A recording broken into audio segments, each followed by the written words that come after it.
Welcome to the Deep Dive. Today, we're plunging into the legacy of, well, a truly massive figure in Indian thought, Shankara. Right. His name is almost completely tied to Advaita Vedanta, isn't it? Exactly.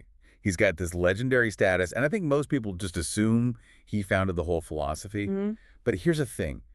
His fame, his iconic status, it's actually built on reasons that are a bit more complex than him just creating new ideas out of whole cloth. That's really what we want to unpack today. Was Shankara's main contribution truly as an original philosopher, bringing brand new concepts? Or was it something else? Or was his core role maybe more as, say, an Upanishadic theologian, a really sharp scholar, maybe the ultimate interpreter of wisdom that was already there? Okay. And we should also look at some, other historical factors. Things often get overlooked, but they really help cement his legend down through the centuries. And it is some legend. I mean, just think about the praise. Jawaharlal Nehru, India's first prime minister, deeply interested in philosophy. He called Shankara this curious mixture. Philosopher, scholar, agnostic, mystic, poet, saint, practical reformer, organizer, all in just 32 years. It's incredible. The sheer breadth is astounding. And then you have someone like Dr. Sarvepalli Radhakrishnan, the philosopher president. He said Shankara's philosophy was complete, needing neither a before nor an after. Just complete. High praise indeed. And even someone like Ramana Maharshi, the 20th century sage, though maybe from a more devotional angle, saw Shankara as like Shiva himself come down to earth. As an embodiment, to lead people to bliss, to oneness with Brahman. So with all that swirling around him, how do we even begin to find the real Shankara behind this towering figure? Well, that's the challenge. Okay, so to really get Shankara, we kind of have to peel back some layers first, right? Where does all the popular stuff we think we know come from? A lot of it, it comes from these works called the Sankara Vijaya or Sankara Digvijaya. Right, the victories of Shankara. Yeah. Exactly. And these are, primarily hagiographies, which means they're really idealized biographies. They mix myth, legend, maybe some historical fact. But heavily slanted towards the legend side. Very much so. And here's the kicker. They were written centuries after Shankara actually lived. That's crucial. Absolutely. Take the Madhvaya, for example. It's probably the best known, maybe the most authentic of the bunch. Madhava wrote it in the 14th century. Shankara lived around the 8th century. So 600 years later, give or take. Yeah, roughly 6 centuries. And you can imagine over that much time how much historical distortion can creep in. It's significant. Okay, so these texts, often coming from the monasteries, the mihas, that Shankara supposedly founded. Right, the monastic centers. They were basically building the legend themselves. That's a big part of it, yeah. They cemented his status, which then leads to the really important question. If those popular stories are, let's say, unreliable. Or at least heavily embellished. Right. What do Shankara's own writings, his authentic commentaries, tell us about the man himself? So what do we find there? Well, it's fascinating. When you, the listener, actually pick up Shankara's own works, you're not going to find some mystic telling miracle stories. No.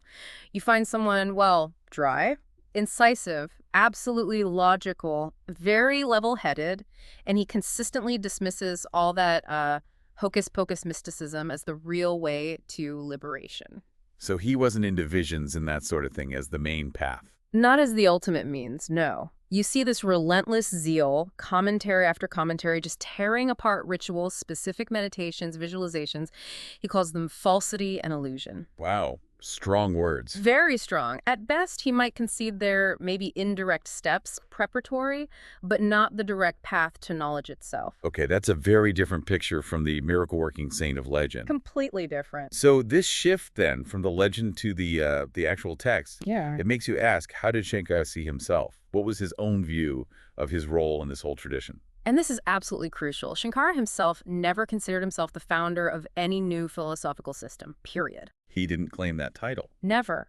And in fact, the Advaita Vedanta tradition itself, even today, doesn't recognize any single human as its founder. Interesting. So it's seen as timeless, perhaps. Exactly. The whole philosophy for Advaita rests on the authority of the Shrutis. The revealed scriptures, the Upanishads mainly.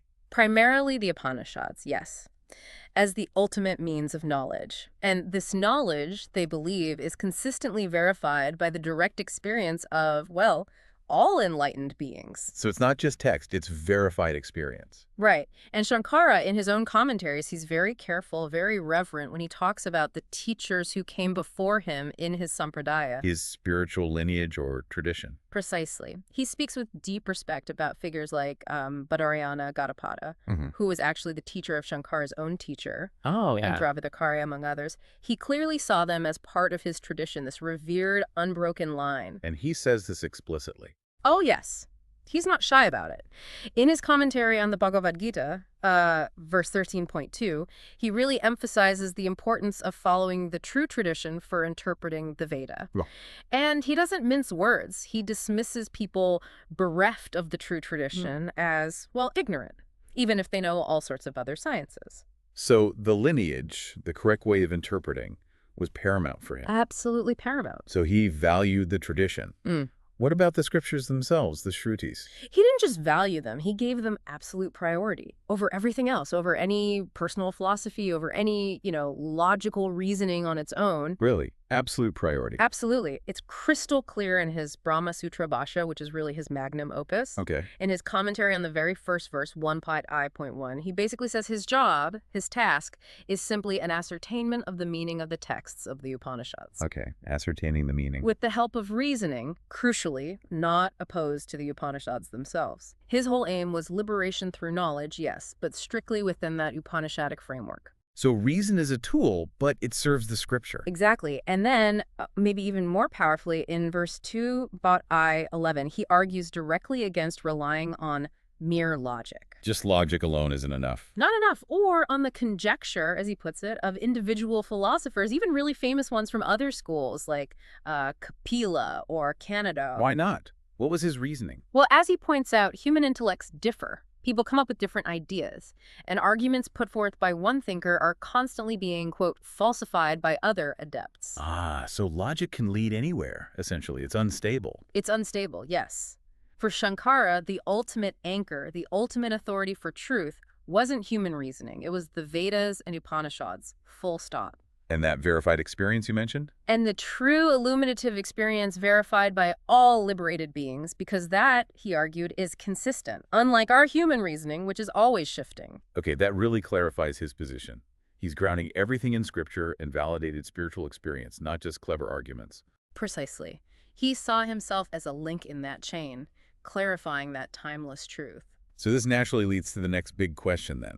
If he wasn't claiming to be an originator, and he was so focused on tradition and scripture, did he actually introduce any new concepts, any new vocabulary even? That's the million-dollar question, isn't it? And this is where some really fascinating modern scholarship comes in, particularly the work of the Japanese scholar Hajime Nakamura. Ah, Nakamura. His book, A History of Early Vedanta Philosophy. That's the one. It's a landmark study. He did this incredibly painstaking work, collating doctrines and ideas from Vedanta philosophers who lived before Shankara. Okay, so digging into Shankara's predecessors. Exactly. And what Nakamura found is, well, it's pretty eye-opening for anyone who assumes Shankara invented everything in Advaita. What's the core finding? The core finding is that many, and I mean many, of the key Advaita concepts that are widely attributed just to Shankara. The ones we automatically associate with him. Right. They actually have clear historical precedents. You can find them either in the Upanishads themselves, which Shankara was commenting on, of course, or in the writings of earlier teachers, some within the Advaita lineage, some even outside it. Wow. Can you give some examples? Because that really challenges the standard picture. Absolutely. Let's look at a few concrete ones. Things you might think are pure Shankara. Okay. How about the distinction between the highest Brahman, Param Brahma, and the lowell Brahman, Aparam Brahma? Yeah, that sounds very Shankara. You'd think so. But Nakamura shows it was already there in the Prasna Upanishad, in the Mandukya Karika by Gaudapada. Shankara's grand teacher. Exactly. Okay. And even discussed by figures like Paratrapancha and Badari before Shankara. Okay, what else? Or the huge concept of Maya. The idea that the world we see is just an appearance, an illusion projected onto Brahman, while Brahman itself never changes. That feels like the signature concept of Advaita, often pinned on Shankara. It really does. But guess what? You find it beautifully expressed in a verse by the poet-philosopher Partrari. Partrari. He lived about 300 years before Shankara. Roughly, yes. And it's also clearly in Gaudapada's Mandukya Karika. So Maya wasn't his invention either. What about the classic analogies for Maya? Good question. The rope mistaken for a snake, the ocean and the waves, the world being like a dream or an illusion. Yeah, those famous examples. Again, Bhattacharya used them. They appear in the Mandukya Karika. Some even have parallels in earlier Buddhist philosophy. That's really striking. Okay, any more big ones? How about the theory of two truths? Yavaharika Satya, empirical reality, our everyday world. And Paramarthakacha, the ultimate absolute reality. Exactly, that framework. Taught by a thinker named Sundara Pandya, and it was actually commented on critically by Kumarila Bhatta, both before Shankara. So even the two truths model predates him. It seems so. And one last crucial one, the idea that liberation, moksha, comes from direct knowledge, vidya, of Brahman, not from actions or rituals, karma. That knowledge alone liberates. Yes. Stated clearly by Badarayana in the Brahma Sutras, by Sundara Pandya, and again very prominently in Gaudapada's Mandukya Karika. So across the board, these core ideas, they were already in circulation. They were definitely part of the philosophical landscape Shankara inherited. Now, it's important to remember, while we still have works from people like Gaudapada and Bhattacharya, many of these other pre-Shankara Vedanta philosophers, their original works are lost. Right. We only know them through references in later texts. Exactly. But Nakamura's research, by carefully tracing these references and reconstructing their arguments, gives us the footprints of their thought, as he puts it. It's like philosophical archaeology. It really is. And it confirms these fundamental Advaita concepts were being discussed, debated, taught well before Shankara came on the scene. Okay, that raises a huge question then. If these earlier philosophers had similar, even foundational ideas, why are their works mostly lost? Why did Shankara's works get preserved, transmitted, revered almost exclusively? Now we get to a really interesting part of the story. And the answer seems to lie less in pure philosophy and more in, well, institutional factors. Institutions? Yeah. Like organizations? Precisely. Shankara is widely credited, and this seems historically much more solid with establishing large, organized monasteries, the mathas. Okay. And these weren't just places for monks to live. They were specifically set up for the systematic study and propagation of Vedanta. Dedicated learning centers for Advaita. Exactly. And crucially, these institutions, many of them, still exist today. They have continued as centers of learning for centuries. And before Shankara, was there anything similar for Vedanta? Well, that's the thing. We know very little about any organized monasteries specifically for the Vedanta school before his time. So how were the ideas passed on? It seems Vedantic ideas were mainly transmitted by, wandering monks, individual teachers, maybe gathering small groups of disciples, or perhaps in very small, less significant communal settings. There are hints of this from figures like Bhavya in the 6th century or Bana in the 7th. But nothing like the large permanent institutions Shankara is linked to. Not that we have strong evidence for, no. Nothing on that scale or with that specific focus and longevity. So how does this connect to his legacy? How did these mathas make such a difference? Well, think about it. Unlike the wandering teachers before him, Shankara's mathas provided settled communities, stable places for students to live, study, debate, and preserve texts. A structured environment. A very structured environment. It actually approached the kind of organized monastic life you saw, for instance, with Buddhist practitioners, whom, ironically, Advaitins often debated fiercely. Right. So this institutional structure, that was the game changer. It seems to have been a huge factor, because naturally, the monks and scholars who trained in these monasteries, Shankara's monasteries, they would revere him as their foundational figure. Their lineage head, essentially. Absolutely. And through these stable, influential institutions, the Vedanta school itself gained much more societal influence, much more recognition after Shankara's time. Ah, I see. So the institutions preserved his interpretations, his commentaries. Exactly. And that historical fact, the success and endurance of these mathas, goes a long way to explain why Shankara's works were so carefully preserved, why they came to be seen as specially revered. While the others faded. While the writings of earlier scholars, lacking that strong institutional backing, were perhaps more easily forgotten with the passage of time, as Nakamura suggests. It really makes you think, doesn't it? Yeah. About how much ideas depend on the structures built around them for survival. Could any philosopher today have that kind of lasting impact without building some kind of institution? It's a very relevant question, even now. Okay, so let's try to bring all these threads together as we wrap up this deep dive.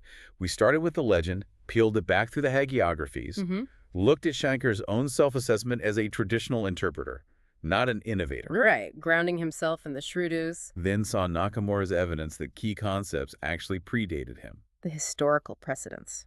And finally, the crucial role of the Mathas in preserving his legacy above others. Yeah, the institutional factor. So synthesizing all that, Shankara himself basically proclaimed he was a theologian, right? His mission was to clarify the Upanishads' true message. That seems to be how he saw it. He called himself an Upanishadic scholar. He never claimed some special original role as a philosophical inventor. His approach was, you could say, conservative, working within the tradition. Deeply conservative in that sense, yes. Diligently working within the established framework of traditional learning.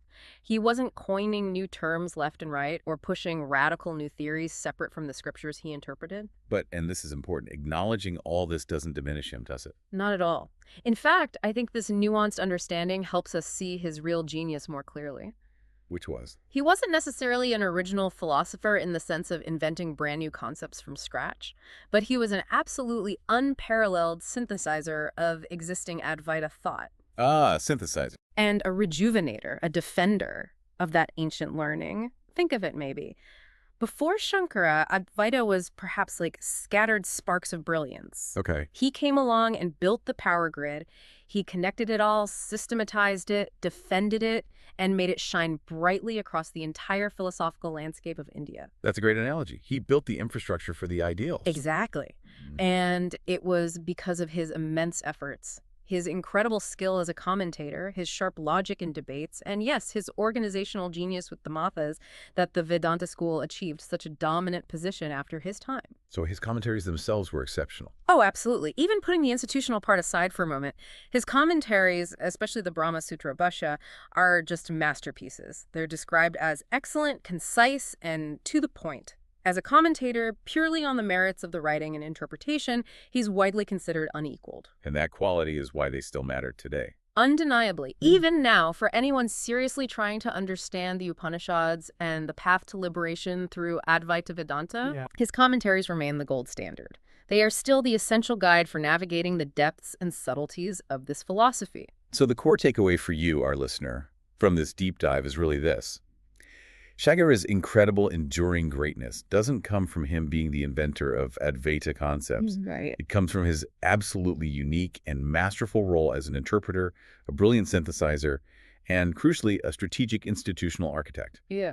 He preserved, clarified, and truly propelled a timeless philosophical tradition forward. And maybe that leaves us with a final thought to chew on. This whole reevaluation of Shankara's role, what does it tell us about intellectual legacy itself? What do you mean? Well, does true originality always mean inventing something completely new, something never thought before? Whoa. Or can originality also be found in that unparalleled mastery of synthesis and profound interpretation, in the strategic insight needed to preserve and transmit complex knowledge, especially within these ancient, venerable traditions? That's a fascinating question. Is the synthesizer or the supreme interpreter as original in their impact as the inventor? Exactly. What stands out to you, the listener, about this more nuanced picture of such a legendary figure like Shankara? Something to think about.